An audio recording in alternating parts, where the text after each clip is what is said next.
tardes, bienvenidos. Gracias por estar aquí un miércoles más. Yo feliz de estar con todos ustedes. Aquí saben que estamos por y para ustedes. Por eso saben que tenemos por ahí un correíto para que nos puedan mandar todo aquello que les importe, que les interese, que les pueda afectar de algún modo. Nosotros aquí somos la voz de todo aquello que ustedes quieran contarnos o que necesiten que se escuche. Ahí lo tienen, que yo creo que se lo saben mejor que yo, ¿verdad? redacción@mirametv.com. ¿Qué les parece si empezamos? Bueno, hoy el programa va a ser un poquito carnavalero, va a tener pinceladas carnavaleras, pero vamos a hablar como siempre de temas muy importantes que nos afectan a todos. En primer lugar vamos a empezar con los carnavales y para ello nos vamos a ir a Tacoronte. Allí está su alcalde, José Daniel Díaz, que nos va a comentar ese carnaval maravilloso que han preparado. Buenas tardes, alcalde. Muy buenas tardes a todos. Muchas gracias por estar con nosotros en Mírame Televisión en Canarias 8. No, gracias a ustedes, bien hallados, parece mentira. Un verdadero placer poder hablar de Tacoronte y nuestra piñata chica de Tacoronte, además de difundir, por supuesto, el excelente programa que tenemos para este fin de semana. Una preguntita que le quería hacer hablando, ¿qué es esto de la piñata chica? Bueno, esto surge, por fortuna, allá por los años 70, 80, cuando un grupo de carnavaleros, que además eran muy asiduos del Carnaval de Santa Cruz, decide darle continuidad a la piñata que acababa en el Carnaval de Santa Cruz, montando una piñata que se llama inicialmente piñata chica, un poco más pequeña en aquel momento, en el municipio de Tacoronte. Aquello que comenzó como la piñata chica se llegó a convertir en aquel momento en el segundo carnaval tras el de Santa Cruz y el del Puerto, pugnando con los mismos, dado que al ser el fin de semana siguiente, pues todos los carnavaleros no guardaban el disfraz para el próximo año, sino que volvían a usarlo y salían además con verdadera alegría. Por eso es el espíritu de la piñata chica y creemos que este año además muchos carnavaleros no han guardado ni el maquillaje, ni la purpurina, ni los disfraces y van a venir a Tacoronte porque tenemos un excelente programa. Desde luego que están todos deseando, ¿verdad? Además, sí, yo le he estado echando un vistazo y me parece algo espectacular. Yo la verdad es que valoro muchísimo a la hora de elaborar un programa, la creatividad que hay que tener y el buscar siempre el conseguir que los ciudadanos se sientan felices y puedan disfrutar al máximo, ¿no? Cuéntenos un poquito qué nos vamos a encontrar en Tacoronte estos carnavales. Pues de viernes a domingo un montón de platos fuertes. El viernes tenemos una gala de mayores por la tarde, que además celebran su carnaval con muchísima alegría y sus alegorías de una forma tremenda. Después ya por la noche una gala de elección de la reina con 5 candidatas bellísimas y 5 diseñadores de primer nivel. Una gala dirigida por Pablo Afonso que va a tener todo el brillo y fulgor que requieren las galas. Además, por supuesto, una verbena hasta las 6 de la mañana. Prepárense, verbeneros y gente a la que le guste el baile. También añadiendo nuestras carrozas. Ya saben, bueno, en este año la carroza que ha ganado en Santa Cruz es una carroza en la que participa mucha gente de Tacoronte, y las carrozas que suelen ganar en Santa Cruz suelen ser carrozas tacoronteras. Hay que partir una lanza por todas esas personas que forman parte del carnaval, no solo en los grupos tradicionales, sino en otro tipo de agrupaciones como son las carrozas o alternativas varias. Además de ello, el sábado mismo una gala graciosísima con alegorías humorísticas al vino, en la que muchos caballeros, en este caso 16, van a lucir sus mejores galas para ganar su precio en vino. Su peso en vino, porque el que gane se lleva su peso en vino y es un bien efectivamente muy preciado. Ya eso será después de haber celebrado un coso infantil y el domingo llegará al coso apoteosis de nuestro carnaval, que tras los clásicos, los vehículos clásicos que también van acompañando el coso, y yo creo que hace el disfrute de todos. Es un día muy familiar, igual que el sábado son días de mucho carnaval, de un carnaval además muy intergeneracional, va de niños a mayores, en el que todos disfrutarán hasta que lleguemos el lunes a nuestra sardina, que como yo siempre digo, además soy un asiduo de la sardina de Tacoronte, la sardina se sabe cuándo sale, pero no cuándo acaba, porque los portadores de la sardina no quieren despedirse del carnaval y se aferran a la misma antes de prenderle fuego. Eso es así, uno no quiere que el carnaval acabe nunca, ¿verdad? Luego también hay ludoparque infantil y háblanos un poco de la exposición de los coches clásicos, que esto me llama muchísimo la atención. Pues dentro del germen de la piñata chica, hace muchos años, gran parte de los participantes iniciales eran amantes de nuestros queridos coches clásicos, nuestros fotingos, nuestros vehículos que dan tradición, se guardan en muchos garajes de Tacoronte. En aquel momento se genera una exposición de vehículos clásicos que llegó a tener tan importancia que hoy en día se mantiene con tanta tradición como originariamente vienen los grandes clásicos que circulan por la isla de Tenerife y por otras islas. Además, gran parte de las personas que los conducen vienen también disfrazados, incluso algunos con alegorías vinculadas a la temporalidad de su vehículo. Es decir, hay gente que tiene vehículos de los años 20 y vienen vestidos de los años 20, de los 30, de los 40, de los 50, y primero hacen un gran recorrido por el municipio, comen en el mismo y después arrancan en el Coso. Es decir, los vehículos clásicos están muchísimas horas en nuestro municipio, son verdaderas joyas del automovilismo, y en Tacoronte no solo son bien recibidos, sino que son realmente admirados. La exposición tanto en la Plaza del Cristo como por todo el municipio es muy esperada por todos los tacoronteros. La verdad es que es maravilloso porque verlos, cómo los cuidan, cómo los tienen, ¿verdad? Y además cómo ellos se van vestidos acorde con el coche que llevan, ¿no? La verdad es que es algo espectacular. Alcalde, también hay un festival infantil y un concurso de disfraces, ¿verdad? Háblenos un poquito porque es hasta los 12 años y se pueden inscribir además allí, in situ, ¿no? Pues sí, el sábado a las 4 comienza el coso infantil a la altura de la gasolinera que hay cerca de la estación. Una vez concluye el mismo, comienza este concurso de disfraces infantil con el límite de los 12 años, para que de forma espontánea todas aquellas personas, bueno, que son nuestros niños, niñas, chicos y chicas que hayan ido disfrazados, concursen con sus mejores galas. Suele haber, la verdad es que disfraces tanto individuales como grupales de grandísimo nivel. Algunos de ellos es verdad que suben también del concurso de Santa Cruz. Recuerden que en el cartel del Carnaval de Tacoronte, la piñata chica de Tacoronte, se encuentran los primeros espadas tanto de comparsas como de murgas, como en este caso de disfraces, y los grandes personajes del carnaval. Y aquellos que este año han hecho nuevos disfraces y que quieren impresionar, participan de este concurso y de otros con muchísima alegría. Hay niños que van espectaculares y les va a llamar muchísimo la atención.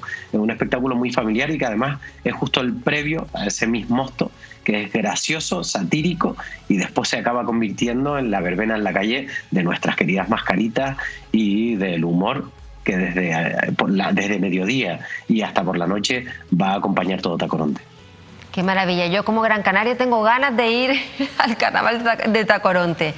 Nada, alcalde, muchísimas gracias por haber estado con nosotros, por habernos puesto los dientes largos y incentivarnos a ir y tener ganas de disfrutar ese carnaval maravilloso en Tacoronte. Y nada, que vaya todo fantásticamente bien. Nada, muchas gracias a ustedes, están todos y todas invitados, vengan a la piñata chica de Tacoronte porque de chica no tiene nada. Es un carnaval muy grande en el que van a tener toda la alegría y todo el fulgor del carnaval que llevan viviendo estas últimas semanas. El carnaval no ha terminado, continúa en Tacoronte este fin de semana. Vengan a disfrutarlo, están todos invitados. Bueno, pues ya lo saben, estamos todos invitados, así que pásense por Tacoronte porque yo creo que va a merecer la pena. Vamos a hablar hoy, lo comentamos muchas veces, con esta situación que estamos viviendo, ¿verdad? Todo este tipo de... nos afecta emocionalmente, hay depresiones, hay crisis de ansiedad. Lo que pasa es que a veces nos cuesta mucho afrontar o hablar que padecemos alguna enfermedad mental, ¿verdad? O algún tipo de trastorno, cuando debería ser todo lo contrario, porque quizás aceptar que lo estamos pasando mal es un poco darnos cuenta de que, bueno, hay situaciones que tenemos que aprender a gestionar y quizás podamos así caminar de un modo mucho mejor, ¿no? Para hablar de todo esto tenemos a un jovencísimo psiquiatra. Él es Eduardo Barrio. Buenas tardes, Eduardo. Vera Barrio. Vera Barrio. Nos va a comentar un poquito todo esto. Bienvenido, sí. Eduardo. Muchas gracias por visibilizar un poco la salud mental e invitarme para poder hablar de todo, de prevención en salud mental, de cómo ayudar a gente en estos momentos en los que la salud mental ha sido más visibilizada y de nuevos proyectos que hay en la propia consulta que estoy llevando en la calle Porlier en Santa Cruz. Nada, es maravilloso tenerte a ti porque realmente, sí es verdad que últimamente se va hablando un poquito más del trastorno mental o de la enfermedad mental, pero es algo que todavía tenemos cierto pudor, ¿verdad?, a la hora de reconocer que quizás estemos mal y necesitamos ayuda, ¿no? Yo creo que es la oportunidad, la pandemia ha sido una oportunidad para todos para salir un poco del tabú de la salud mental. Yo creo que todos hemos sufrido angustia, no toda la angustia necesariamente es un trastorno mental, pero sí nos hemos dado cuenta en esta situación que ha sido totalmente desbordante, que la salud mental de todo el mundo se ha visto bastante afectada por la incertidumbre, el aislamiento. Claro. Y creo que es muy importante cuando alguien se da cuenta que hay señales de alerta, pedir ayuda. Porque sí, estamos aquí para ayudar y aunque no lo crean, mi perspectiva en salud mental es muy optimista. Yo creo que mejoramos hasta el 80-90% de los pacientes que piden ayuda. Qué maravilla, pero es eso, pedir ayuda. Hay una cosa que me encanta cuando hablas a la hora de hacer un diagnóstico que quizás no siempre puede haber algo concluyente, hablas de la historia clínica, ¿no? Y te basas en los aspectos médicos, biológicos, vivenciales, el contexto, ¿no? Emocionales. A mí todo eso me encanta porque yo siempre creo que el contexto también hace mucho, ¿no? Sí. Sí, desde el punto de vista de la salud mental es que, claro, nosotros somos, para mí, reivindicando un poco los profesionales de salud mental, somos los médicos más humanistas en el sentido que no tratamos ningún órgano en concreto. Sí, podemos abordar que podría ser el cerebro, pero también entonces ¿dónde estaría el neurólogo, no? Nos podría echar un poco de tirria encima, ¿no? Pero compartimos la visión humanista, el tema del cuidado de la persona en sí, su contexto social, el consumo de tóxicos, el sentido de vida. O sea, la salud mental es muy, muy interesante a la hora de abordar a todo influye, la persona. ¿no? O sea, en la persona todo influye, la educación, lo que estés viviendo en cualquier momento, ¿no? Sí. Y háblanos, Eduardo, porque traes un procedimiento, una terapia, ¿no? Que es bastante innovadora, que es la estimulación magnética transcraneal, ¿no? Sí. ¿En qué consiste? Pues la estimulación magnética transcranial es un proyecto ilusionante que tenemos en la consulta ahora, que se usa para pacientes resistentes a depresión, a 1 o 2 fármacos en episodio depresivo. Para drogas es impresionante porque mejora un 75% del deseo de consumir en 2-3 días. Es una terapia súper efectiva, se usa para trastorno obsesivo-compulsivo, se usa para los cuadros de ansiedad y también tiene indicaciones de neurología, para ictus, para dolor neuropático. O sea, es una terapia que no es novedosa en sí porque se inició en el 84 a raíz de la investigación de Barker en Estados Unidos, pero que a raíz de hace 5 o 6 años que se ha validado aquí en Europa, ya en Estados Unidos está desde el 2008, pues nos ha ayudado en el repertorio terapéutico a los pacientes, nos ayuda muchísimo a la hora de poder intervenir casos resistentes, casos que tienen mala tolerancia a fármacos, porque realmente no es un fármaco, es el uso de pulsos magnéticos a través de una bobina, una pala le podemos llamar nosotros coloquialmente, que estimula determinadas zonas de la corteza, y la corteza no es solo la parte superficial del cerebro, está relacionada con circuitos de los llamados sistema límbico, que controlan las emociones, la capacidad de gestionar los mecanismos de alerta y también ayuda a promover la que se llama la neurogénesis. El hecho de estimular a las neuronas, obligarlas a disparar a través de un campo magnético, produce mejoría en muchos de los cuadros que estamos comentando ahora. Madre mía, pero qué maravilla. Bueno, podríamos estar horas hablando porque para que fuese que haber específicamente antes para hablar mucho. Sí, sobre sí, esto, porque es bueno, extraordinario todo lo que estás comentando y diciendo. Y cuando hablas de depresiones resistentes o enfermedades resistentes, ¿a qué te refieres? Sí, cuando una depresión endógena, por lo que sea, por el propio metabolismo del paciente, por genética, idiosincrasia, no reacciona. Cuando ves claramente que hay una depresión endógena, que no es un problema en la vida cotidiana, paciente que le cuesta concentrarse, que tiene ideas de ruina, que no ve futuro, que incluso puede llegar a tener ideas suicidas, pues de repente le pones un tratamiento, 1 o 2 líneas de tratamiento antidepresivo habitual, aparte de psicoterapia y cualquier tipo de intervención, y ves que se vuelve resistente. Muchas veces la psicoterapia, que es súper importante, requiere que el paciente esté bien, esté concentrado, y la propia depresión afecta, o la adicción o cualquier trastorno, su capacidad para gestionar e intervenir contigo en psicoterapia. Entonces, gente que, por ejemplo, por metabolismo, por genética, metaboliza los fármacos más rápidamente o no lo hacen efecto, o mejora a costa de tener efectos secundarios, pues usar una terapia de modulación, que se llama neuromodulación, que es actuar con un estímulo físico, que al final es un campo magnético, que obliga a las neuronas del cerebro a despolarizarse, que se llama liberar neurotransmisores para mejorar la conectividad del circuito, pues ayuda a mejorar su estado mental. Entonces, todo suma. O sea, después de la terapia puede ser algo empeñativa porque tienes que estar de lunes a viernes durante 6 semanas, pero la segunda semana se suele notar una mejoría en un 70%, 65% en función de los cuadros, de los casos. sin medicación. Con medicación podemos incluso ampliarla con intervención en psicoterapia. O sea, todo es integral, un tratamiento integral para el paciente, y conseguimos directamente que regular las emociones desagradables o estimular las depresiones inhibidas o mejorar los circuitos de recompensa en el caso del craving. Es una herramienta muy, muy útil. Qué maravilla. Que tenemos la suerte de que desde hace 4 años ya la tenemos aprobada por la Comunidad Europea y estamos empezando a usarla. ¿Y cómo encuentras a los pacientes? Luego también hay casos individualizados, ¿es muy genérico o miran a cada paciente su tipología? Claro, hay que hacer una valoración, ¿no?, del paciente, determinar cuál es, porque aquí lo estamos contando muy sencillo. Hay que calcular los puntos de entrada al sistema límbico. Tienes que determinar los puntos en base a las dimensiones del cráneo, y la sintomatología tienes que saber el punto que vas a abordar a la hora de intervenir con el paciente. Entonces tienes que pormenorizar los síntomas que hay, en base al síntoma tienes que entrar por un lado o otro de la corteza y claro, saber un poco evaluar. Luego, para afinar la técnica, porque hay variaciones anatómicas, yo puedo tener un punto en la corteza que no forma parte del sistema límbico, o lo tengo desplazado 2 centímetros hacia un lado o hacia otro, y ahí existen electroencefalogramas cuantificados que te marcan el punto exacto de hiperactivación o hipoactivación. Lo que hace la pala directamente en base a la frecuencia de emisión del pulso es estimular una parte del cerebro o inhibirla. En el caso de la ansiedad, por ejemplo, habría que inhibir una parte del cerebro, la que está hiperactivada, la que nos mantiene alerta, con palpitaciones, con dificultad para concentrarnos. Y en el caso de la depresión, pues estimular si hay una apatía, una dificultad para tener iniciativa, esa tendencia a estar tumbado todo el día en la cama. O sea, es una herramienta súper interesante y súper potente, que estoy súper contento de poder contar con ella. Ha sido un riesgo, una inversión, pero bueno, estoy súper contento porque es a beneficio del paciente. Y vas viendo, y tú estabas comentando que es un poco pesado porque hay que estar todos los días de la semana. ¿En qué consiste? En realidad, los protocolos son de entre 3 y 5 minutos, la mayoría, los estándar, aunque lo puedes modificar. Y se puede hacer protocolos acelerados, en el cual el paciente hace 5 sesiones al día durante 2 semanas. Si el paciente lo requiere porque quiere mejorar antes, se puede amplificar haciendo varios. Lo que pasa es que ahora mismo tenemos la agenda llena y estamos haciendo solo protocolos. A ver si conseguimos otra máquina igual en el futuro. Pero estamos haciendo solo protocolos de 1 vez al día durante 6 semanas, de lunes a viernes. Es muy sencillo en realidad, el sitio es muy agradable, las técnicas son muy buenas, son terapeutas, se implican porque también es muy importante la forma de abordar la terapia.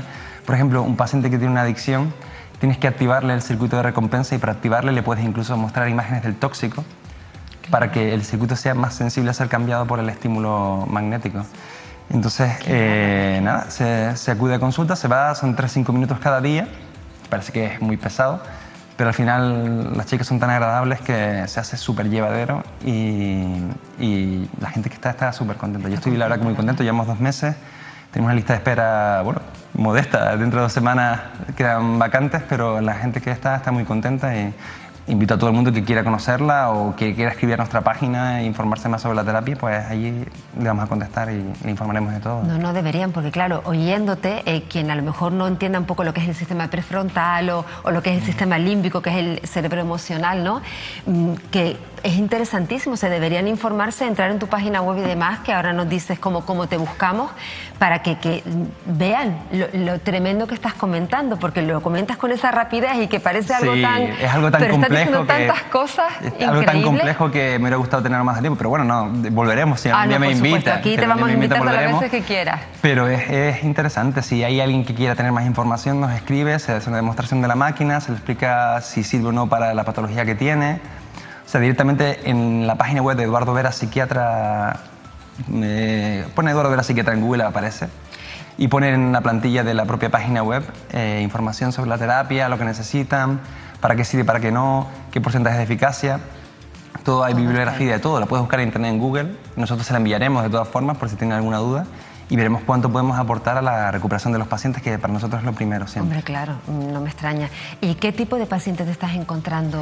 Pues estamos tratando hemos tenido sobre todo depresiones resistentes, pero hemos tenido también adicciones. Para la adicción es espectacular, porque mejora hasta un 70% el craving, el deseo de consumir, en 2-3 días. ¿Y edades, Eduardo? Edades, bueno, de todo. O sea, la terapia está aprobada para mayores de 18 años, pero hay estudios que te validan y te permiten tratar a gente entre 15 y 18 años para el TDAH. No ha salido un protocolo oficial para el famoso trastorno de déficit de atención por hiperactividad, pero sí hay estudios que demuestran que en algunos de los puntos del sistema límbico puedes potenciar la capacidad de concentración.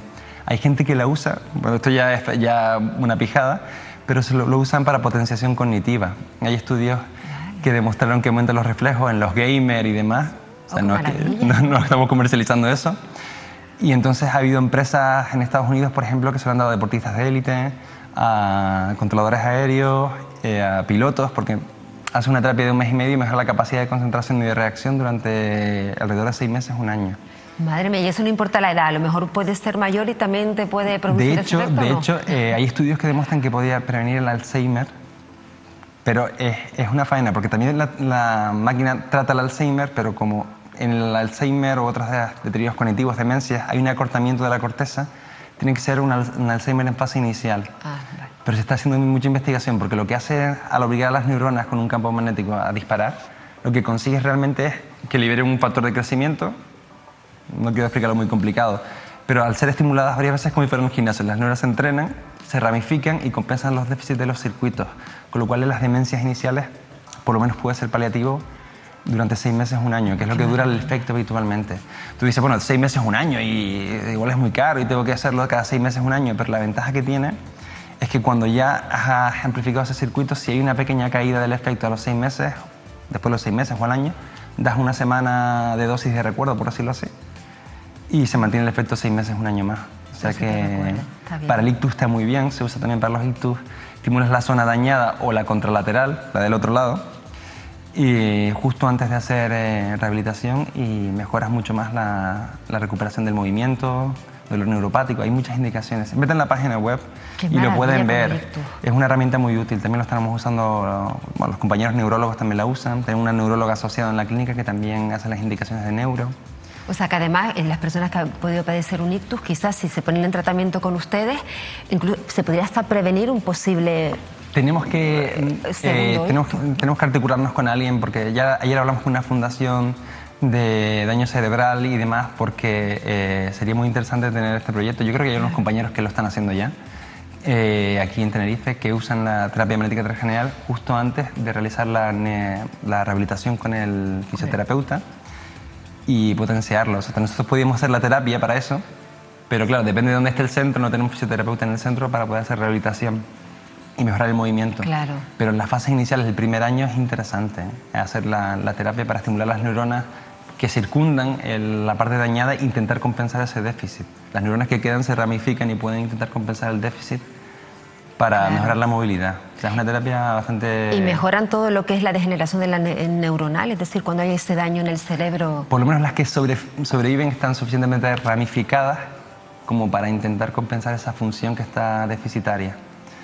Ojalá encuentren algo para el Alzheimer para poder pararlo del todo. Mientras tanto, por lo menos, mejorar el rendimiento cognitivo durante 2-3 años, parece que no, pero cambia la vida de las familias y del propio paciente usuario. Que les regales unos 2 o 3 años antes de empezar a degenerar de ese modo, eso es algo, por lo menos, maravilloso de momento, ¿no? Y está siguiendo mucha investigación al respecto con esta técnica, para el Alzheimer con esta técnica y con otras técnicas, o sea que esperemos que pronto podamos solucionar el problema de los deterioros cognitivos. La verdad, Eduardo, es que escucharte es algo apasionante y además esperanzador, porque escuchar estas cosas para los jóvenes, esas madres, padres que tienen a sus niños con adicciones, también esta falta de concentración o lo que sea, cualquier problema mental, depresiones, ansiedad, estas madres que a lo mejor que ves cada cosa, o estos jóvenes que se suicidan últimamente, que a lo mejor no gestionan... ¿No? Con los jóvenes, ¿qué está pasando? ¿No?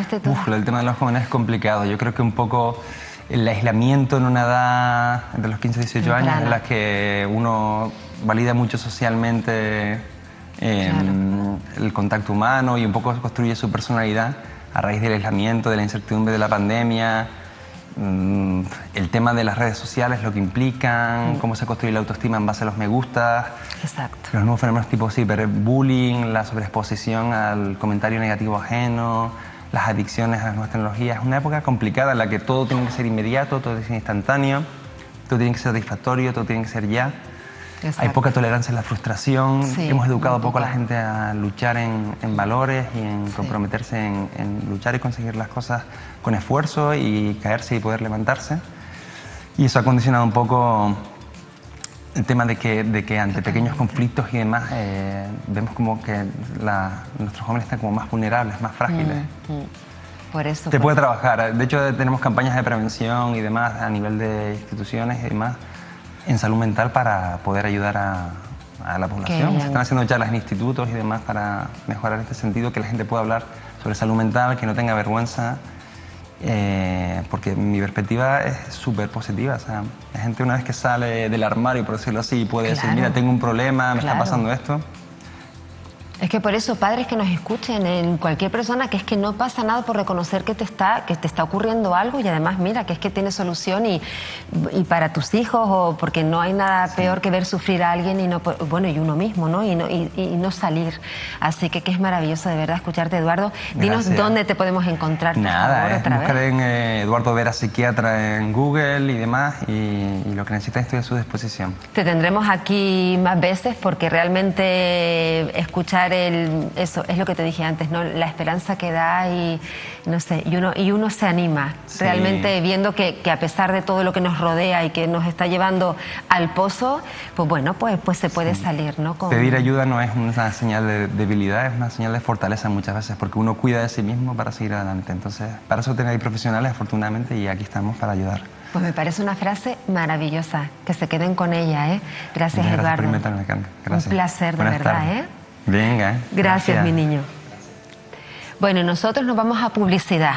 Un ratito, no se vayan, les esperamos. Gracias.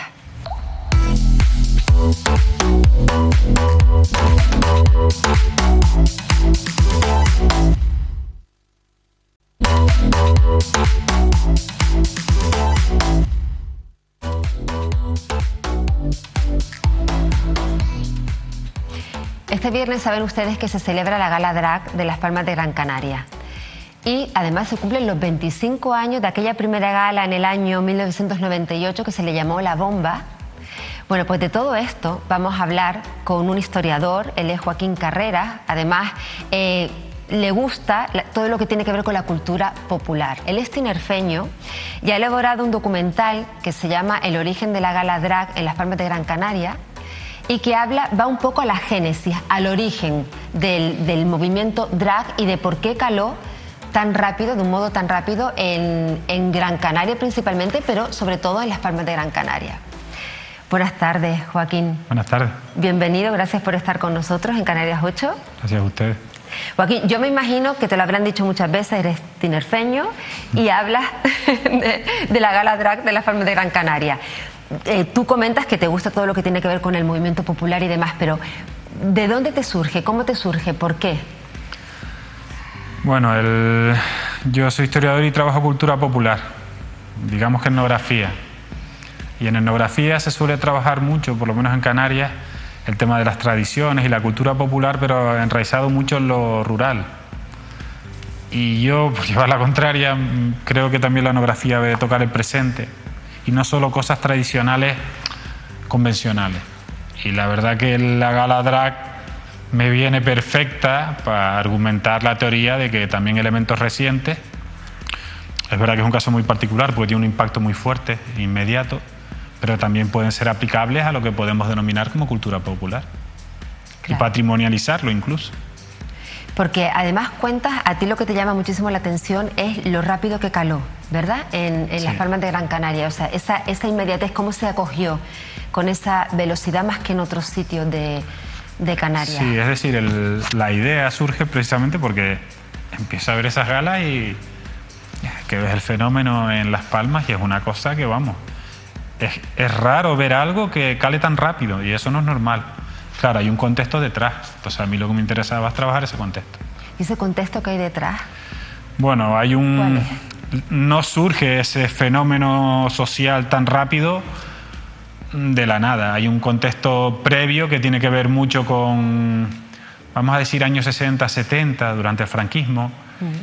La comunidad homosexual, sobre todo muchos que estuvieron detenidos y represaliados en el centro de Tefía, en Fuerteventura. Cuando salen, van a la isleta. Y la isleta es como un barrio que acoge, es un barrio, no quiero llamar marginal, pero sí donde había mucha prostitución, mucho ambiente portuario, mucho cosmopolitismo. Y allí la comunidad, digamos, gay, o en en esa época eran mariquitas o maricones, según el tono despectivo que quería decirlo, es acogido por los isleteros y las isleteras de manera inmediata sin ningún tipo de problema. Y ahí surge un fermento que tiene que posteriormente se va reflejando, por ejemplo, en las cabalgatas del Carnaval de Las Palmas, donde las transformistas, las reinonas y los travestis salían con unos grandes trajes y la gente los aplaudía, los tenía sumidos. Hay un contexto de ambiente nocturno ambiguo en la ciudad, proclive a que el mundo gay y el mundo LGTBI se pueda desarrollar con mucha más normalidad. Estamos hablando de los 80, 90, que en otros lugares. Ellos también hacían lo que llaman las terrazas, las pasarelas de las terrazas de Derby Río, en el Parque Santa Catalina, donde estos travestis terrenos hacían unas pasarelas improvisadas que eran un espectáculo que toda la ciudad lo conocía. Y a su vez también en Maspalomas. Sí. En los años 80 se empieza a desarrollar una iniciativa que tiene que ver con la gala Traves Carnatival, que es una gala de reinonas. Reinonas son travestis o transformistas o transexuales vestidos con traje de reina que hacen una gala, como si fuera la gala de la reina, pero en ese contexto. Surge, tiene éxito, tiene que ver mucho también el impacto turístico que se está desarrollando en Maspalomas y que fomenta ese turismo alternativo. Y a partir de ahí, con todos esos elementos, digamos que el fracaso que es la gala de la reina y la gala del carnaval del 94 en Las Palmas hace que se quieran hacer cambios y surge esa idea.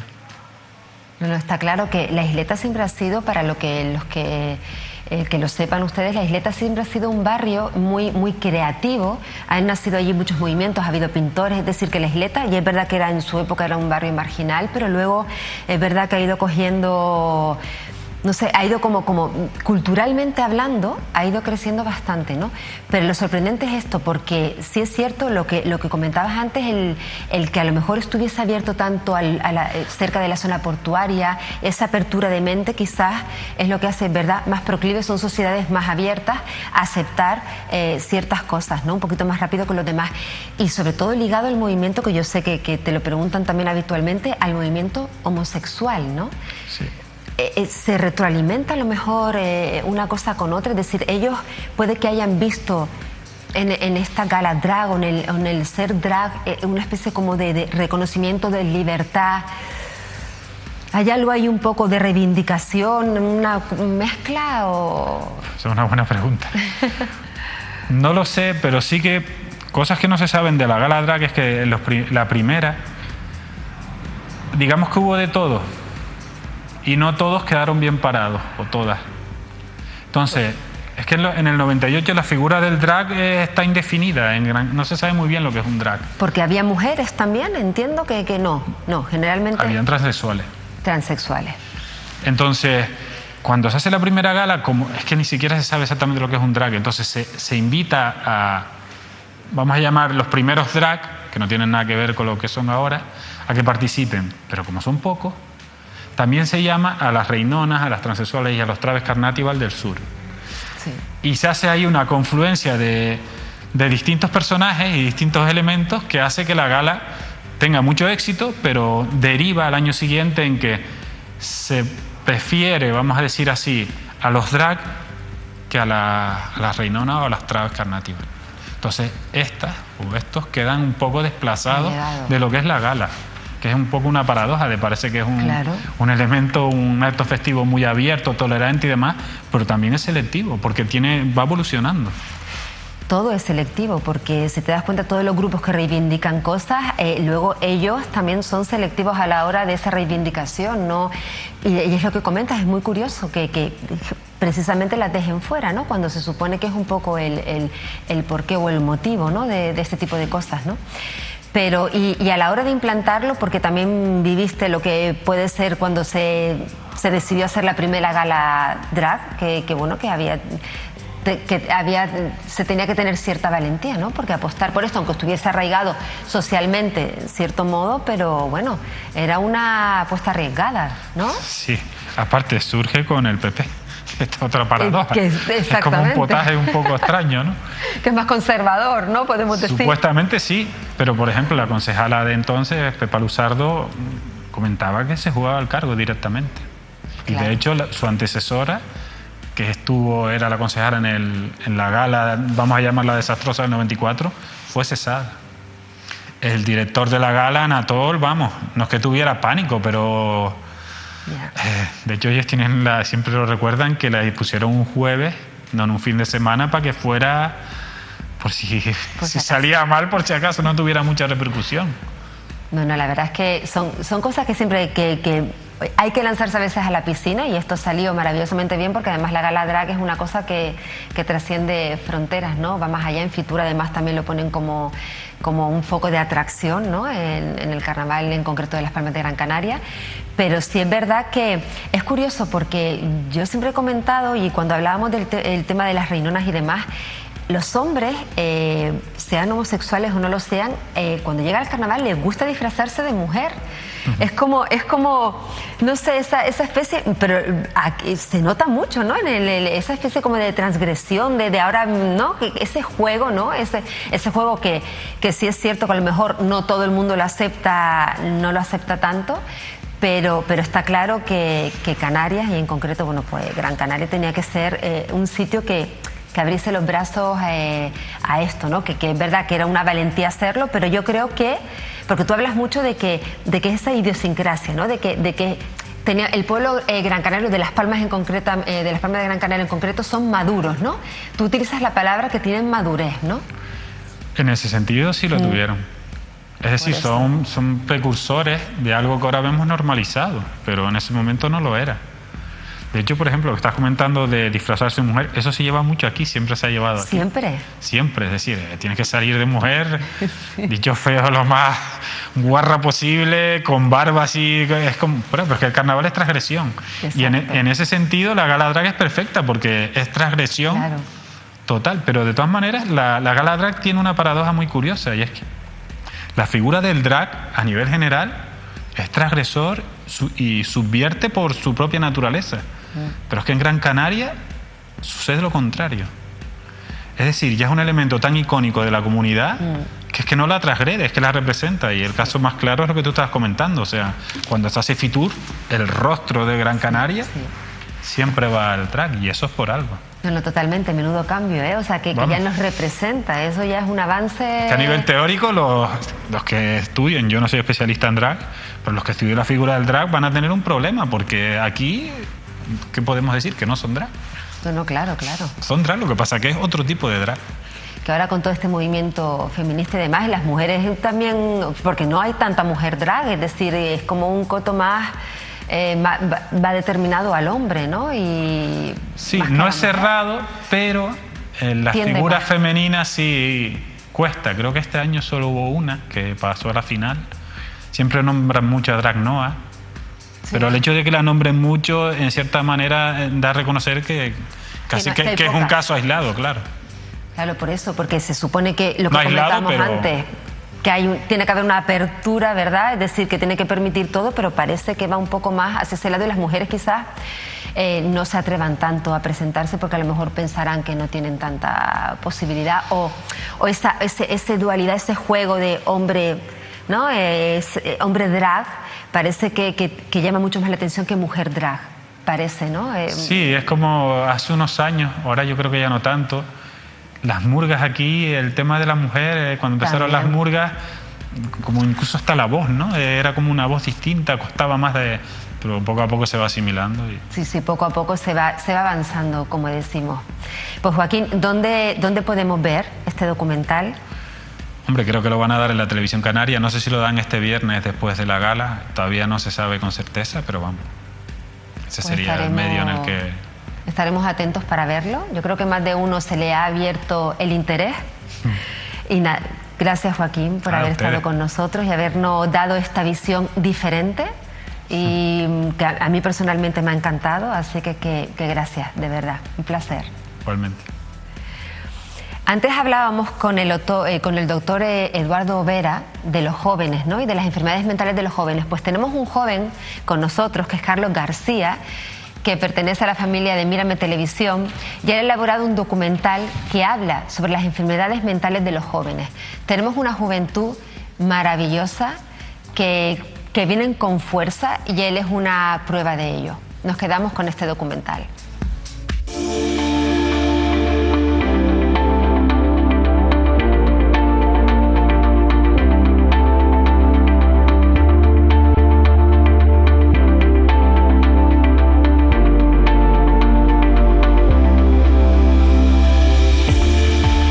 adolescencia es un periodo crucial para el desarrollo de los hábitos sociales y emocionales para el bienestar mental. Es un periodo de aprendizaje, de sentimientos y de cambios intensos. Durante esta fase de vida, los adolescentes son más vulnerables a padecer exclusión social, discriminación, dificultades educativas y comportamientos de riesgo. Todos estos factores pueden ayudar a generar algún trastorno mental. Por esta razón, nos hemos trasladado a la Universidad de La Laguna para hablar con un docente de psicología.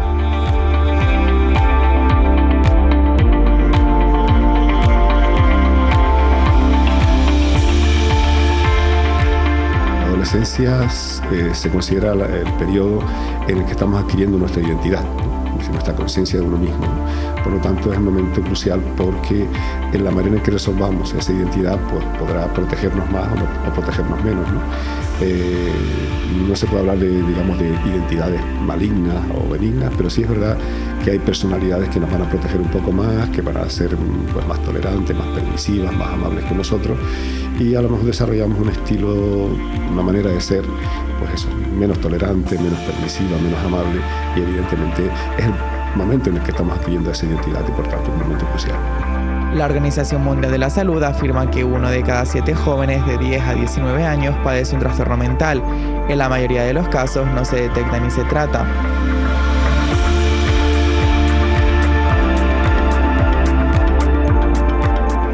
Los problemas de ansiedad y los problemas de depresión son problemas básicamente contextuales, es decir, se deben a un contexto determinado, a unas circunstancias determinadas en las que no los entendemos bien, no los interpretamos bien y nos hace más vulnerables. Si no los tratamos, pues vamos a tener posiblemente un problema crónico. Un problema crónico pues significa pues, cronificar el sufrimiento, cronificar la interferencia que tiene con nuestras vidas. La ansiedad y la depresión son los trastornos emocionales más frecuentes en la población juvenil. La ansiedad y los trastornos depresivos pueden dificultar profundamente la vida del joven.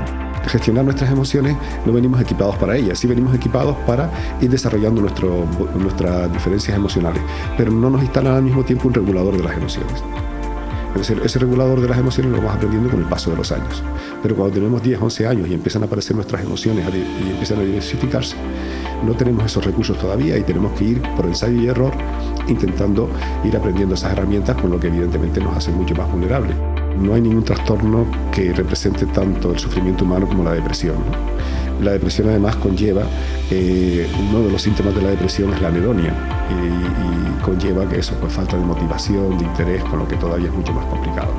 El suicidio como la violencia interpersonal son una de las principales causas de muertes entre jóvenes.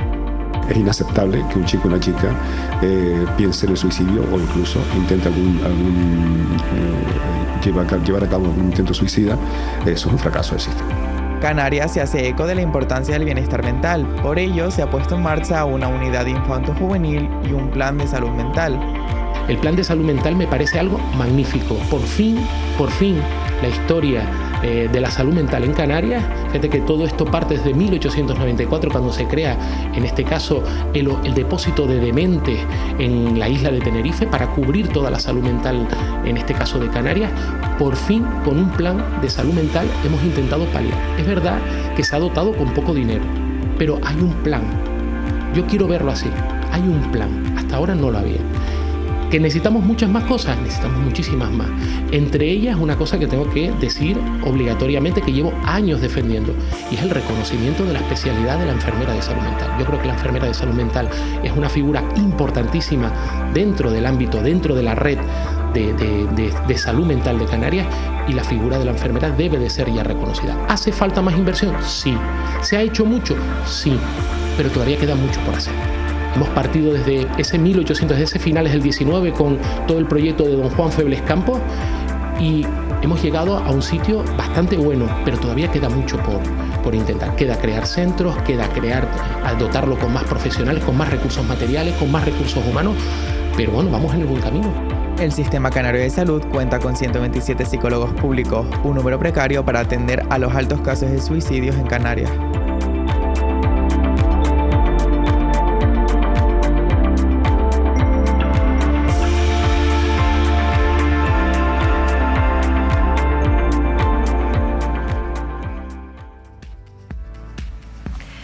Ya estamos de vuelta. La verdad es que impresiona cuando oímos hablar de que han aumentado un 57% los suicidios de los jóvenes. Yo creo que tenemos que mirárnoslo, me parece a mí. Bueno, vamos a cambiar un poquito de tema, vamos a hablar de nuestras mascotas. Y para eso ya tenemos con nosotros a nuestro Carlos Millet, propietario de Decoraquarium, para que nos comente hoy en concreto un tema que yo he hecho siempre muy mal, que es el paseo de nuestras mascotas. Buenas tardes, Carlos. Buenas tardes, ¿qué tal? Muy bien, encantado de tenerte aquí, de aprender siempre contigo muchísimas yo cosas. Yo aprendo de muchísima gente. Eso es maravilloso. Eso es lo ideal de todo. Que lo sepas, pero maravilloso. bueno, vamos a irnos un poquitito a un problema. Y hoy vamos a hablar de simplemente una cosa tan sencilla como es el paseo con los perros, que muchas veces se puede convertir en algo muy agradable, que es lo que queremos. Desde el sector profesional, lo que queremos es que cualquier propietario de mascota sea feliz con su perro. Y muchas veces tendemos a tener conceptos un poquito drásticos y no todo. O sea, no hay un producto perfecto que valga para todos los perros, ni nada por el estilo, con lo cual siempre hay casos. Empecemos con lo habitual. Muchas veces nos preguntan, un cliente que tiene un cachorro que empieza a sacarlo a la calle y siempre nos pregunta si es mejor un arnés o un collar. Un arnés sería este de aquí, ¿de acuerdo? Esto es un arnesito sencillito, normal y corriente. Después estos otros que están muy bien, que estos son de Stray Dog, que son arneses que se han puesto pues muy de moda. A la hora de colocarlo son muy sencillitos porque simplemente lo ponemos por la cabecita, lo abrochamos detrás de las patitas delanteras y entonces ya lo tenemos, ¿me entiendes?, a nuestra mascota pues mucho más sujeta, ¿me entiendes?, y muy segura. ¿Qué pasa? Que es verdad que el perro va muy seguro con esto. Es más complicado que se pueda escapar, aunque así todo hay perros escapistas. Totalmente. Pero, lógicamente, con esto el perro tiene mucha más fuerza y va a tirar mucho más. Muchas veces si vemos un perro que es muy fuerte o lo que sea, yo te recomendaría siempre, primeramente, el utilizar un collar sencillito, como este de aquí. O sea, el típico collar normal y corriente, de nylon, de piel o de acero, de lo que tú quieras. Un collar sin más. ¿Por qué? Porque le va a tocar en la parte del cuello. La parte del cuello es más sensible y debemos siempre de valorar si nuestro perro tiene un cuello con una sensibilidad muy fuerte, o si es un perro robusto, el cual puede aguantar perfectamente todo este tipo de situaciones. Muchas veces se nos va también con el collar normal, porque llega un momento en que el perro pues tira más. Existe este producto, a mí me gusta mucho, se llama Halti, ¿de acuerdo? Y es un collar de boca que llamamos. Esto simplemente se coloca tal que así, a ver, se pone en la boquita del perrito. ¿Y qué pasa? Que el perro con la cabeza no tiene fuerza ninguna. Importante, este tipo de productos, si tu perro es branquiocéfalo, o sea, para hablar mar y claro, si tu perro es un perro chato, como un carlino, un bulldog francés, un bulldog inglés o un shih tzu, todo este tipo de perritos así, pues este bozal de boca no te va a valer para nada. ¿Por qué funcionan los bozales de boca? Porque el perro con la cabeza no tiene fuerza. El perro realmente cuando tiene fuerza es con el cuerpo. Y esto es un ejemplo muy sencillo. Ustedes pónganse una mochila a la espalda y se ponen a caminar. Verán que pueden llevar mucho más peso. Pero si la mochila la cargan al cuello, verán que no hace falta ni que te tiren. O sea, tú realmente te vas a cansar porque es una zona mucho más débil. Ya, si nos pusieran con la parte delantera, nosotros perdemos el equilibrio. Claro. Porque después también hay arneses antitirones, que ese es un producto que gusta mucho para todo ese perfil de cliente que me llega y me dice: Carlos, mira, a ver, yo no le quiero hacer daño al perro porque el perro, si le hago daño, vamos, se me cae el mundo, pero necesito corregir esto. ¿Por qué? Pues porque mi madre sale a pasear el perro y cuando voy yo no tengo problema, pero cuando va mi madre, a la pobre le destroza el hombro. Claro. Y no queremos un problema. Pues este tipo de arneses, esto se llama arnés tipo Halti o arnés antitirones, tienen un enganche en la parte delantera y entonces ¿qué pasa? Que cuando el perro va caminando, siempre lo ideal es que el perro vaya a tu altura o hacia la parte de atrás. Que el perro vaya hacia adelante, ¿me entiendes? Ya directamente te está diciendo que el perro es dominante y que quiere, de alguna manera, marcar su jerarquía. Como es normal, o sea, eso no es un comportamiento malo, es un comportamiento natural. La cosa es que todo depende del concepto que queramos para nuestra mascota. Todo este tipo de productos. O sea, Carlos, una cosa, que para los perros grandes, entonces estabas comentando que ¿cuál es el mejor arnés para el perro? Es indiferente que el perro sea grande o que el perro sea pequeño. Muchas veces es más la comparativa. peso del perro y peso del propietario. Peso del propietario. Y muchas veces, aunque no lo creas, carácter del propietario. El carácter es mucho más fuerte que un hombro de gimnasio. Vamos a plantearlo así. Claro, porque los perros, es lo que estaba comentando antes, son animales jerárquicos. Si ellos ven a una persona por encima de ese perro, siempre van a intentar respetar. ¿Cómo te puedes ganar? Sí. También un poquitito del gusto. Sí. Acuérdate siempre que los perros lo que siempre van a querer es que tú los acaricies, ¿de acuerdo? Y que le des chuches. Pues oye, cuando vayamos a pasear, simplemente vamos con esta bolsita colgado aquí al cinturón, ponemos las chuches aquí dentro, este tipo de chuches así naturales que van muy bien y demás, o estas que vendemos que son muy económicas, vendemos en Decor Aquarium a punta pala, y entonces el perro va a estar siempre pendiente de la chuche. Muchos vídeos que vean en internet de educación canina van a ver muchos perros trabajando y el perro pendiente del propietario. ¿Por qué? Pues o bien porque tiene un premio que le puede dar, un mordedor o algo por el estilo, o bien una golosina. Eso es súper importante. Claro, porque así tú haces que él te vaya obedeciendo y él va... Tú vas premiando las acciones positivas que veas. Porque el perro, imagínate, el perro te mea toda la casa, te tira de la correa, se pone a ladrar por la noche. Y tú por eso no dejas de darle de comer, darle cobijo y ponerle agua. El perro llega y realmente en el fondo el perro llega y dice, soy el mejor perro del mundo. Claro, me premian. Y entonces realmente lo que hacemos es malcriarlos, ¿de acuerdo? Lo que hacemos es malcriarlos. Importante, muchas veces también, oye, esto se nos va, no hay manera. Existe este producto. Y este producto, hay mucha gente en la tele que ahora me llegará y me dirá de todo. Esto se llama collar corrector. Y para que se hagan una idea, este producto es un producto que va muy bien y funciona, pero siempre con la supervisión de un profesional. Acuérdense que en Decor Aquarium trabajamos con un montón de educadores, de adiestradores, de etólogos que le van a recomendar. Todo depende de cada caso. Todo depende de cada caso. Muy al contrario de lo que la gente se piensa, las púas de estos collares son redondeadas, ¿de acuerdo? Y este en particular tiene una chapita en el medio que hace que la dentada, vamos a decir que esto lo que hace es como si fuera la mordida de la madre al cachorro a la hora de apartarlo. O sea, le hace un pequeño pellizco, pero no es doloroso. No es doloroso siempre y cuando tú lo sepas utilizar. Que para eso siempre. Recomendación, oye Carlos, es que tengo dudas. Nosotros te podemos remitir a cualquiera de los educadores con los que trabajamos y van, la verdad que muy bien. ¿Y ese collar sí es para perros a lo mejor de cierta envergadura o también puede ser para perros pequeños? Para perros pequeños. Y después tienes para perros medianos y tienes para perros grandes. O sea, claro, todo depende del tamaño del eslabón, ¿de acuerdo? Que le pueda actuar de una manera o de otra. Después también hay combinaciones múltiples, que a mí particularmente me gusta mucho, que son con este tipo de correas. Sí. Esta es una correa que yo la recomiendo para todos los cachorros, porque esta viene con picante, antimordeduras, y así los perros educan a no morder, y viene con dos mosquetones. ¿Qué pasa? Que podemos poner en una el halti directamente y en el otro el collar normal, y podemos tenerlo, el perro sujeto, de dos maneras diferentes. Claro. ¿Para qué? Para tener más seguridad y más control sobre la mascota. Una vez el perro vaya aprendiendo, muchas veces le pones el halti o le pones ese arnés con ese enganche delantero y el perro pues, psicológicamente llega y dice, bueno, se me acabó el vacilón, claro. ¿De acuerdo? Eso es muy importante. Más cosas. También hay una raza de perro que a mí me encanta, estoy completamente enamorado, que son los podencos, ¿de acuerdo? Los podencos tienen una sensibilidad en el cuello muy diferente.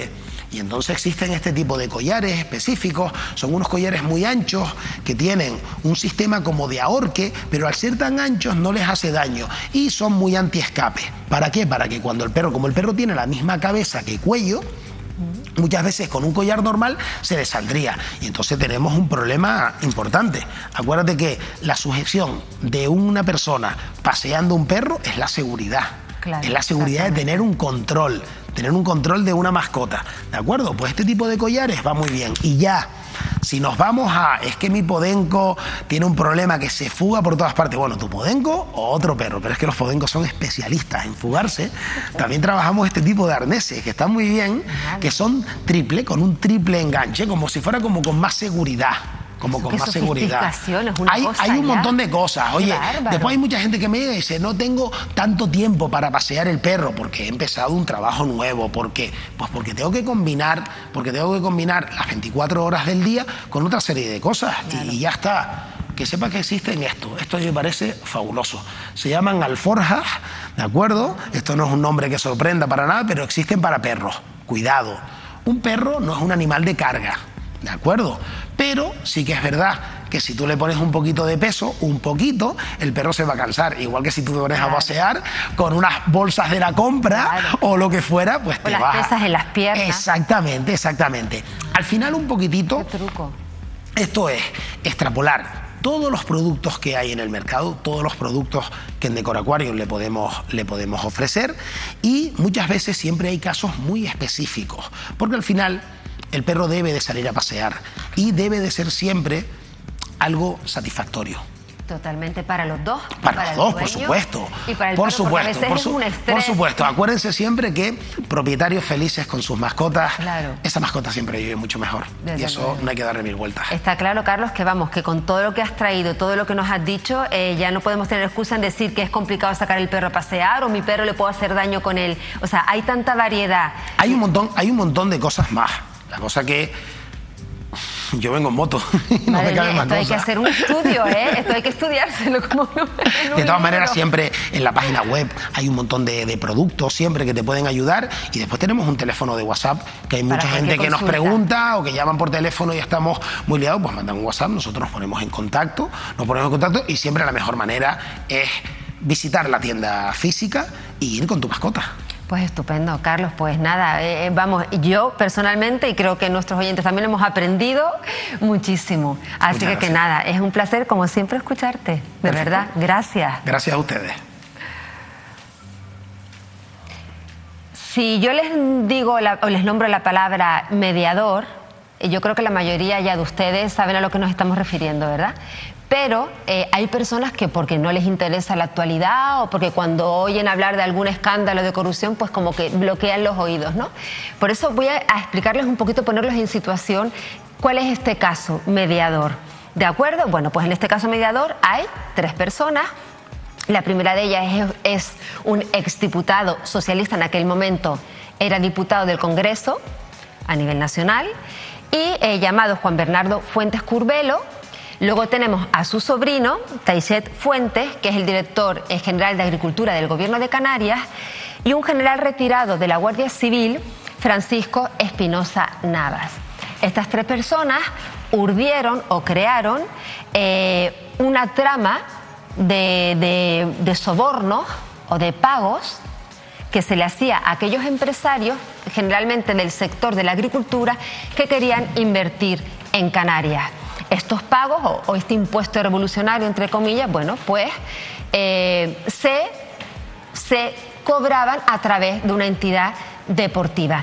¿Qué obtenían estos empresarios a cambio? Bueno, pues el retraso en las inspecciones sanitarias, se aceleraban los expedientes, facilidad a la hora de conseguir subvenciones. Y todo esto aderezado pues de cenas fabulosas, de sexo, alcohol y drogas, ¿no? O sea, esto parece realmente como una película, pero yo creo que ya últimamente ya no es tan película, ¿verdad? Ya lo estamos viendo bastantes veces en la realidad. Pues para hablar de todo esta situación, en todos los sentidos, negativa, políticamente, económicamente y moralmente, bueno, yo creo que sobre todo es amoral, tenemos con nosotros a Sergio Ramos. Él es senador por Gran Canaria y además es candidato a la alcaldía de Telde por el Partido Popular. Sergio, muchísimas gracias por estar con nosotros. Buenas tardes.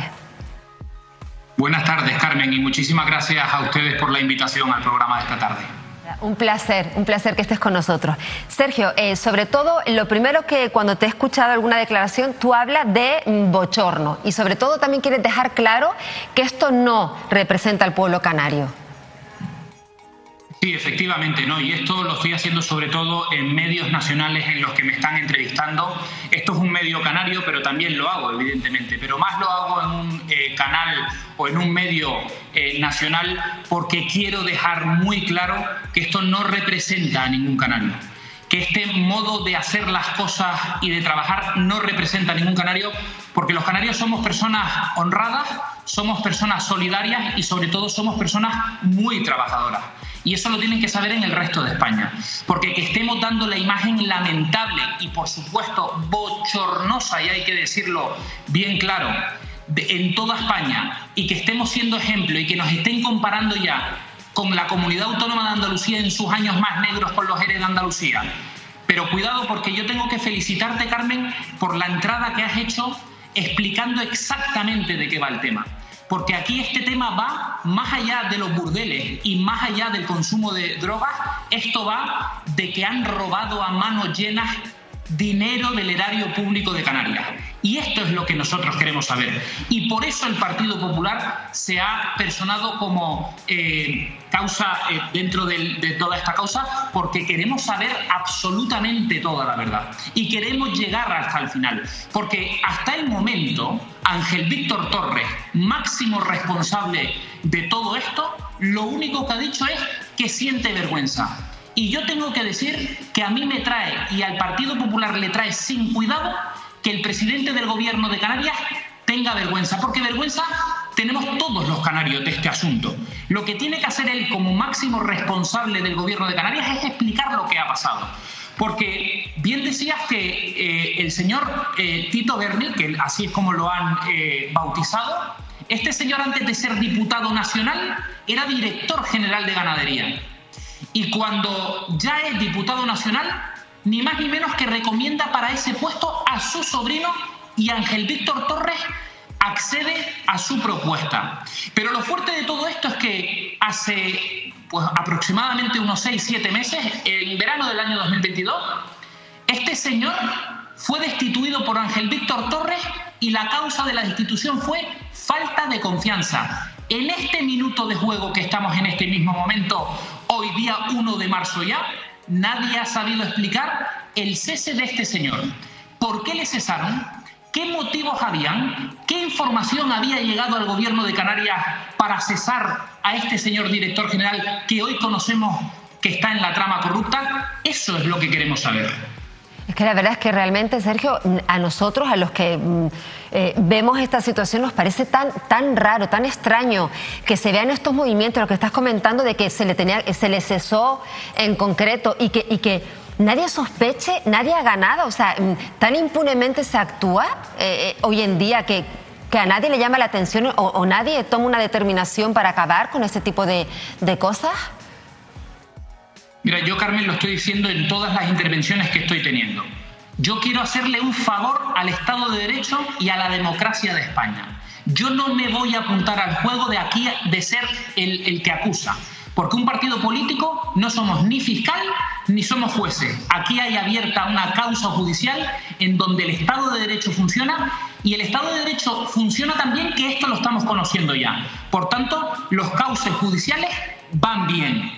Y yo pongo por delante la presunción de inocencia absolutamente para todo el mundo. Y que todo ciudadano, incluido también los políticos, tienen el derecho, el legítimo derecho a defenderse. Ahora bien, otra cosa son las causas políticas.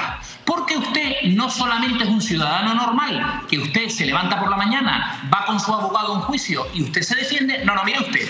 Usted tiene un escaño.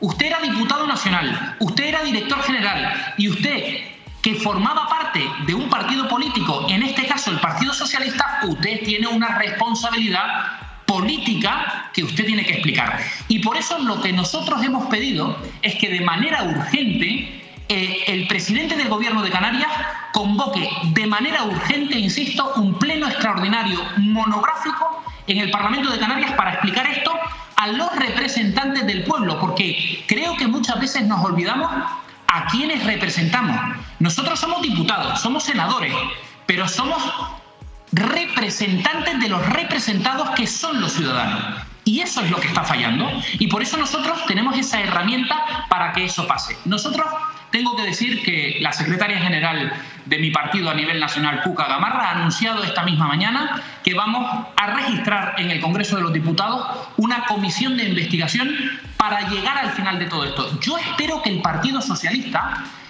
acceda a esta comisión de investigación para poner luz y taquígrafos a todo lo que está pasando.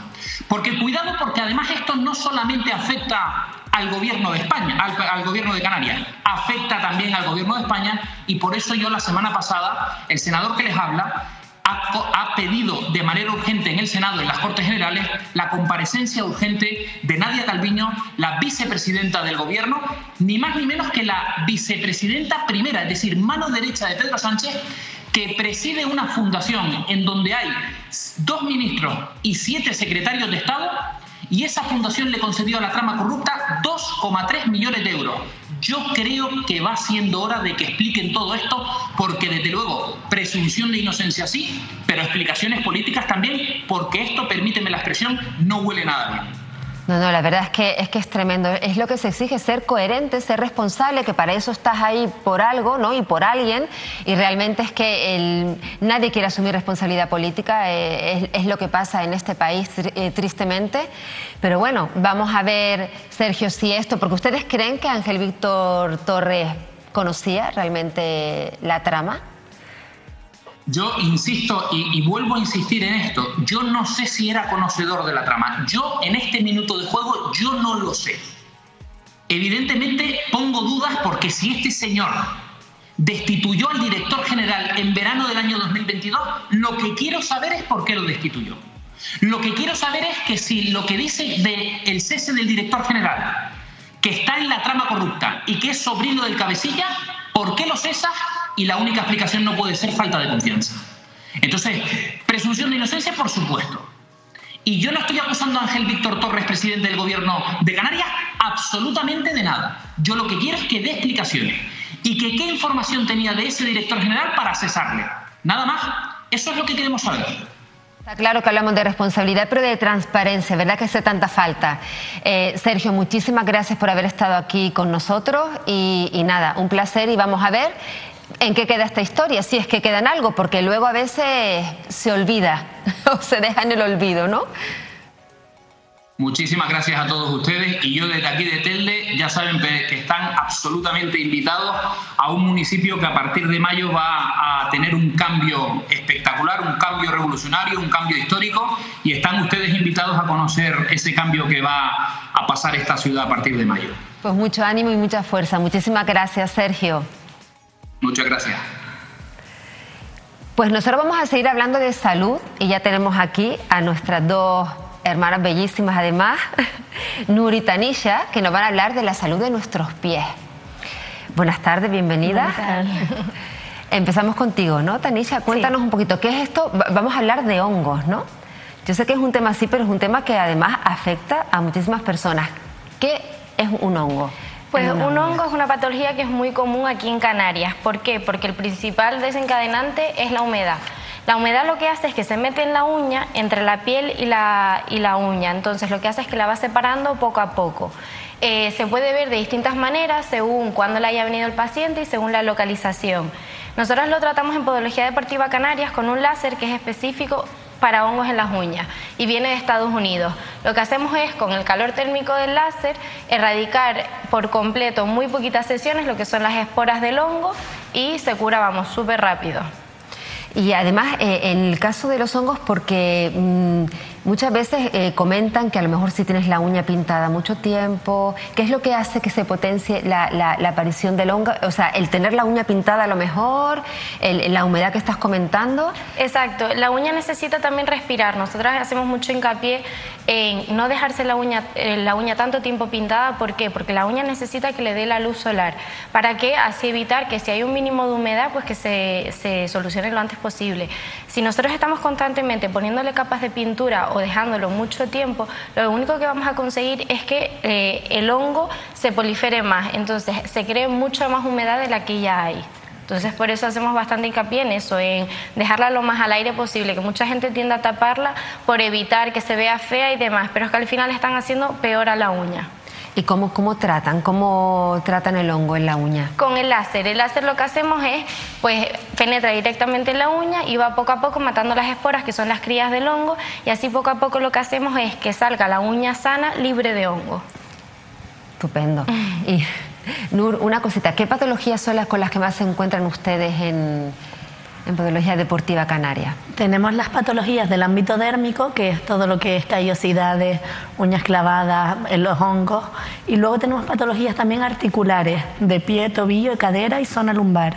Entonces, patologías de tipo fascitis plantares, tendinitis aquíleas, todo lo que es la zona del tobillo, inflamaciones de tendones. Eso nosotros en consulta tenemos la ecografía también como herramienta diagnóstica, y aparte de nuestros conocimientos, entonces podemos llegar a diagnosticar la patología que sea.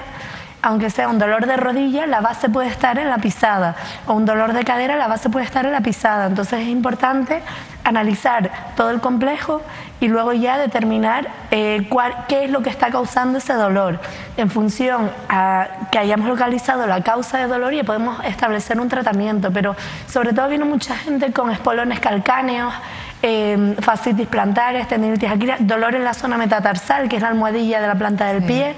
Los juanetes también duelen mucho. Son una serie de patologías que mucha gente no sabe si acudir a la farmacia, al médico o al podólogo. Entonces explicar que es nuestra especialidad. Al final dedicamos 4 años en estudiar solamente la medicina del pie. Entonces apóyense un poco en nosotros porque la podología ha evolucionado mucho. Claro, el problema es que muchas veces no nos damos cuenta, pensamos que es la cadera, que es el muslo, y no nos damos cuenta que es a la hora del pie, que todo radica ahí, a la hora de pisar y demás. ¿Y qué edades te encuentras? ¿Qué tipo de personas te encuentras con estos problemas? ¿Hay un sector específico con una edad específica? Hay muchas patologías que son derivadas del deporte, que al final estamos más especializadas en eso, pero las que yo he mencionado pueden ocurrir a cualquier, o sea, no en niños tantos, pero ya... Pues a partir de los 25 años, bueno, 25 o 30 años, si somos personas activas, estamos trabajando, influye mucho el calzado que usamos para trabajar y nuestra vida después del trabajo, ¿no? Si somos más activos o somos más sedentarios, pues da igual el peso. Si somos fumadores o no, también eso influye en las patologías del pie. Entonces pueden ser ya señoras mayores o personas con un estilo de vida muy sano, pero deportistas que también van a tener ese tipo de patologías. ¿Y los deportistas cuál es el problema? ¿Que pisan mal? Al final el deporte, la mayoría es corriendo, ¿no? O sea, el ciclismo es otra biomecánica totalmente distinta, pero todo influye el impacto. En el impacto, pues si nosotros pesamos, por ejemplo, 50 kilos, si yo corro, tengo 3 veces el peso de mi cuerpo en mis pies. Claro. Entonces no nos damos cuenta, nos excedemos haciendo deporte, compramos los mejores tenis, las mejores herramientas, pues ya sean palas de pádel, raquetas de tenis, pero no invertimos en la salud del pie, que es lo importante. Por eso hay que hacer hincapié en eso. Y Tanisha, ¿qué recomendarías tú a nuestros oyentes para que se cuiden los pies, o nos cuidemos los pies? Sí, lo más importante es una buena hidratación, muy importante que la crema que estemos utilizando contenga urea. El corte de las uñas tiene que ser lo más recto posible. Para poder hacerlo, nosotras recomendamos siempre evitar los corta uñas y lanzarnos a por unas tijeras de punta recta para así evitar lo que son las uñas encarnadas. Lo que comentábamos antes de la pintura de uñas, nosotros siempre recomendamos no dejárnoslas más de 2 semanas, ya que por lo que comentábamos, la uña necesita esa transpiración y con la pintura de uña lo que estamos consiguiendo es que se ocluya y se formen humedades y produzcan hongos. También es muy importante aquellas personas que padezcan hongo, muy importante que todo lo que sean las tijeras, corta uñas o limas, o lo tiren o que no lo compartan con nadie más en casa, porque eso es un factor desencadenante también para que se contagie a otra persona. ¿Y la humedad? Porque a veces se habla de que si no te secan bien el pie también puede influir, ¿no?, a la hora de este tipo de patologías, de los hongos. Exacto, y demás, ¿no? De hecho es la principal, la humedad es la principal causa de que se produzca un hongo. Vale, que hay que cuidarse, pues ya saben, tenemos que cuidarnos más los pies, hay que secarlos bien, no hay que dejarse, que las mujeres tenemos las uñas de los pies pintadas bastante tiempo, o sea, hay que dejarlas respirar.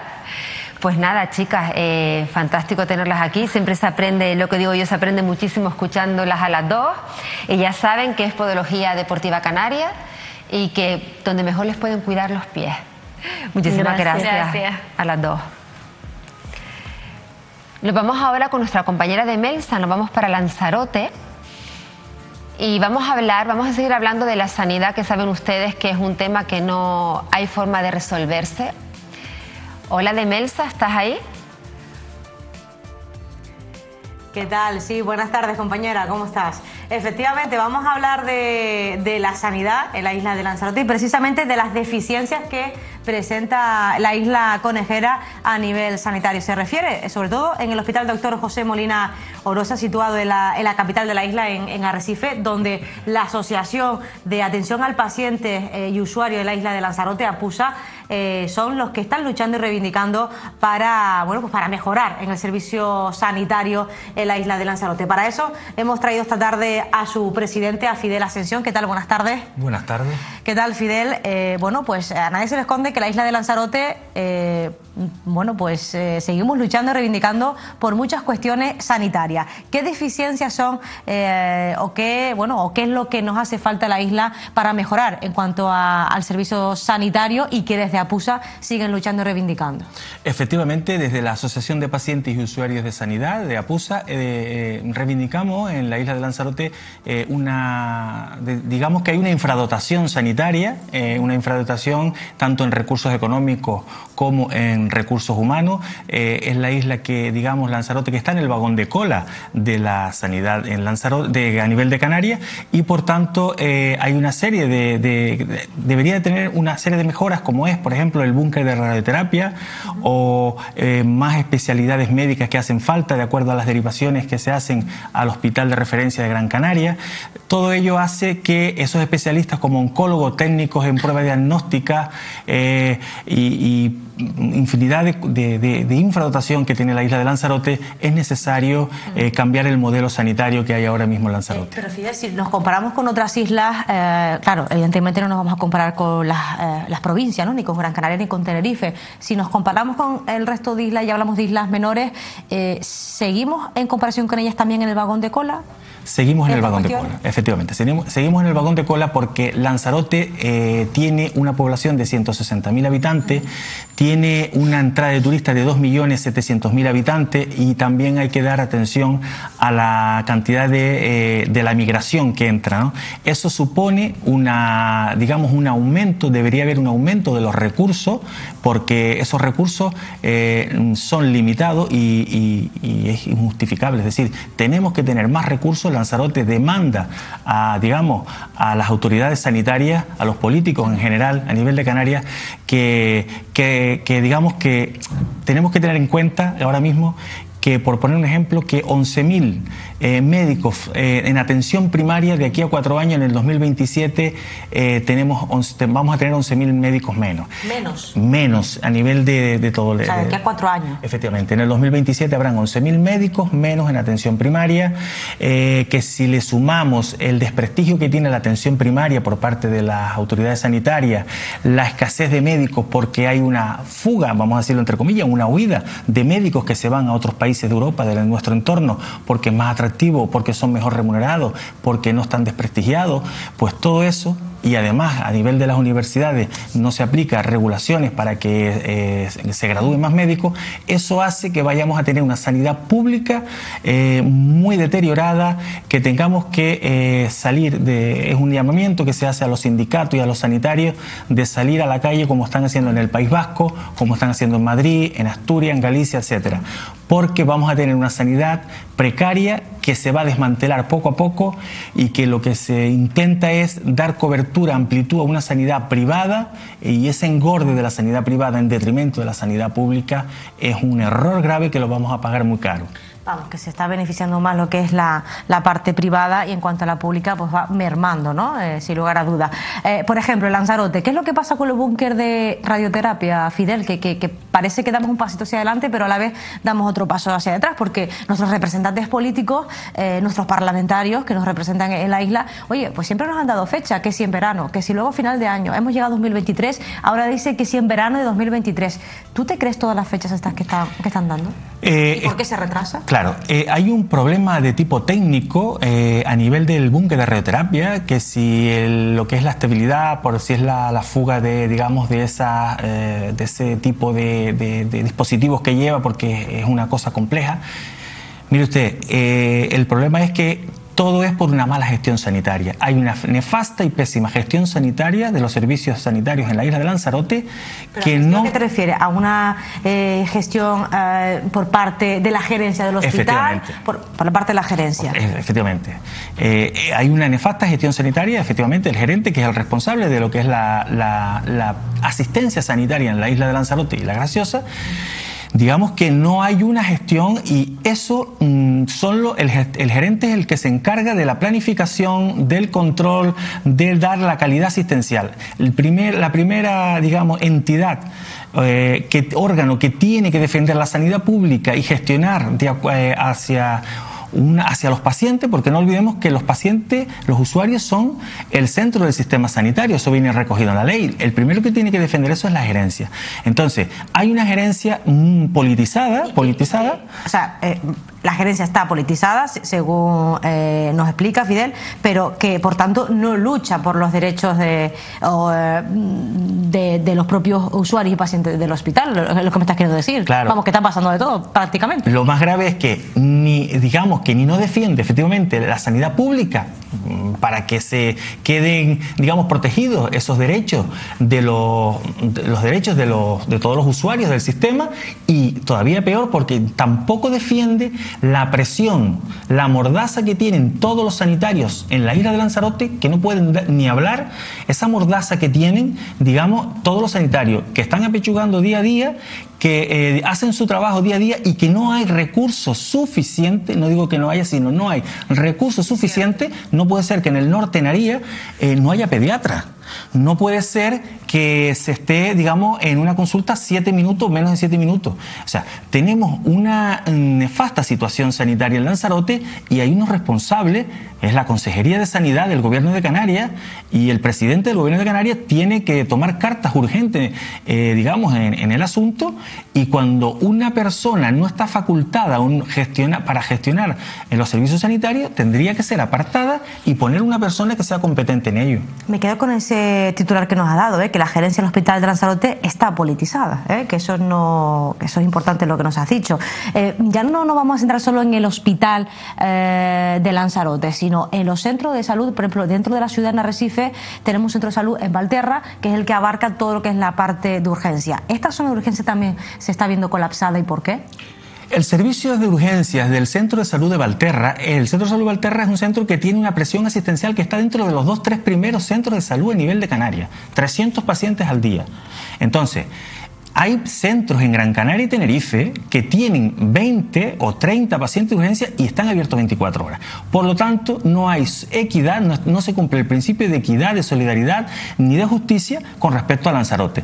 El servicio de urgencia del Centro de Salud de Valterra con 300 pacientes, me dirá usted, ¿de qué manera podemos hacer para que tiene que abrirse el servicio para descompensar un poco? Tenemos que descongestionar esa zona de urgencia. ¿Y cómo qué hay que hacer o qué es lo que se puede hacer? Pasa por abrir el servicio de urgencias 24 horas del centro de Titerroy, que ahora está de 8 a 12, solamente está abierto 12 horas, tendría que abrirse 24 para, digamos, descongestionar efectivamente el servicio de urgencias de Valterra, y también el centro de Mala, que está muerto de risa. Que Mala está en la zona norte de la isla. En la zona norte de la isla, para darle cobertura de urgencia, no de emergencia, pero sí de urgencia en el momento dado, porque no hay protección sanitaria en el norte de la isla. Es llamativo, ¿no? Que a pesar de, la isla de Lanzarote no es muy grande, ¿no? Está claro, pero sí es verdad que del norte a la ciudad se tarda como unos 20-30 minutos, ¿no? Quizás una ambulancia se pone en 15, ¿no? Pero sí es cierto que 15 minutos es vida, ¿no? Es tiempo, ¿no? Tiempo de vida, ¿no? Y en el norte ahí es verdad que hace falta y es necesario eso que nos cuenta. Pero también otra de las problemáticas de la isla de Lanzarote es que la zona de urgencia también se ha reivindicado por parte de APUSA, Fidel, hasta hace poco, la falta de psicólogos o psiquiatras también, ¿no? Efectivamente. En atención primaria nosotros reivindicamos, incluso lo está también defendiendo la Asociación El Cribo de Salud Mental, es decir, que haya en las zonas básicas de salud, ya psicólogos, que no haya psicólogos clínicos, de momento que introduzcan psicólogos ¿vale? Normales, para que atiendan su población. Después de la pandemia, que ha quedado mucha gente muy tocada, y después para los pacientes y familiares que están día a día pechugando con familiares, pacientes oncológicos o de cualquier otro tipo de patología que es necesario, al igual que también fisioterapeuta y también optometrista. Eso es necesario. Estamos hablando de la falta de especialistas en Lanzarote. Efectivamente. Claro, es que, y hablamos de todo tipo de especialistas. Claro, hablamos de todo tipo. ¿Dónde hay más demanda? Claro, por ejemplo, en el Hospital José Molina Rosa hacen falta endocrinos, hace falta oftalmólogos, hace falta dermatólogos, neurocirujanos que pasen consulta y vengan un día a la semana, que por cierto, el otro día salió en prensa a través del Sindicato de Empleados Públicos de Canarias, de que ya no van a venir porque hay un problema con su reintegro, con sus sueldos, con sus nóminas, etcétera. Entonces, hay ciertas especialidades en atención primaria y en la especializada en los hospitales.